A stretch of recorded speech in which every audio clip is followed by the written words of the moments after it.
فکر می‌کنم چنین تفسیری رو نباید از موضع‌گیری وزیر محترم دفاع داشت. ایشون تاکید کردند که کشورهای منطقه دوستان ما هستند. شما اگر ملاحظه بفرمایید به همین اتفاقاتی که در این 7-8 ماه اخیر در منطقه ما وجود داشت، سطح تماس‌های جمهوری اسلامی ایران با کشورهای همسایه در حاشیه خلیج فارس،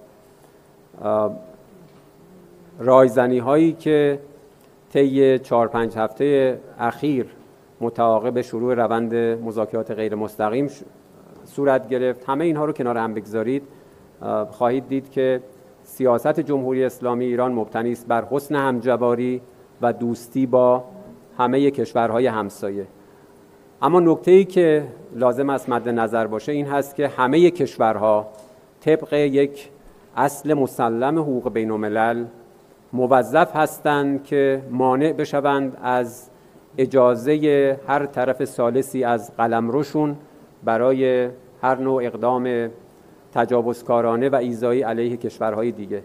بنابراین قاعدتاً اگر از خاک یک کشوری علیه جمهوری اسلامی ایران تعرضی صورت بگیره، اون نقطه طبق حقوق بین الملل به عنوان یک هدف مشروع تلقی خواهد شد، به همون جهتی که عرض کردم. اما ما مصمم هستیم به حفظ روابط دوستانه و نزدیکمون با همه کشورهای منطقه و همسایگان.